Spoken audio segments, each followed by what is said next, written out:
ఎత్తులంటే నాకు చాలా భయం. నా వెనక బుర్జ్ ఖలీఫా ఉంది. ఇది భూమిపై ఉన్న ఎత్తైన భవనం. ఈ అనుభవంతో ముగించడానికి నేను దాని పైకెళ్ళి నిలబడబోతున్నాను. 2700 అడుగుల ఈ భవనం శిఖరాన్ని చేరుకోవడానికి మొదట 150 అంతస్తుల వరకు ఎలివేటర్ సహాయంతో మనల్ని ఆకాశంలోకి తీసుకువెళ్తుంది. కానీ మిగిలిన 900 అడుగుల విషయానికి వస్తే నేనే పైకి ఎక్కడం తప్ప నాకు వేరే మార్గం లేదు. ఇది చాలా ఎత్తుగా ఉంది. ఇంకా చాలా మెట్లు ఎక్కాలి.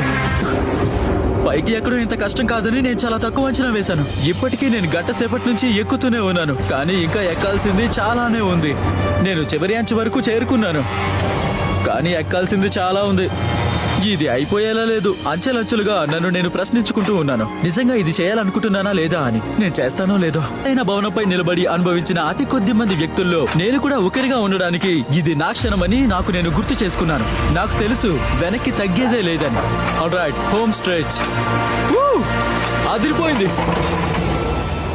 నేను సాధించాను. ప్రపంచంలోనే అతి ఎత్తైన భవనం పైన నిలబడ్డాను. ఇది అద్భుతంగా ఉంది. ఓరి నాయనో, నేను చాలా ఎత్తులో ఉన్నాను.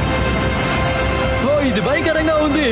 నా భయాలను ఎదుర్కొన్నప్పుడు నేను దాన్ని ఆస్వాదిస్తాను. నా గురించి చాలా నేర్చుకుంటాను. ఈ అనుభవానికి నేను చాలా కృతజ్ఞుని. మీరు మీ కంఫర్ట్ జోన్ ని వదిలి బయటికి రండి. మీరు చేయాలనుకున్న పనే చేయండి. మీరు దాన్ని ఆస్వాదించి మీ గురించి నేర్చుకుంటారనుకుంటున్నాను. థాంక్స్.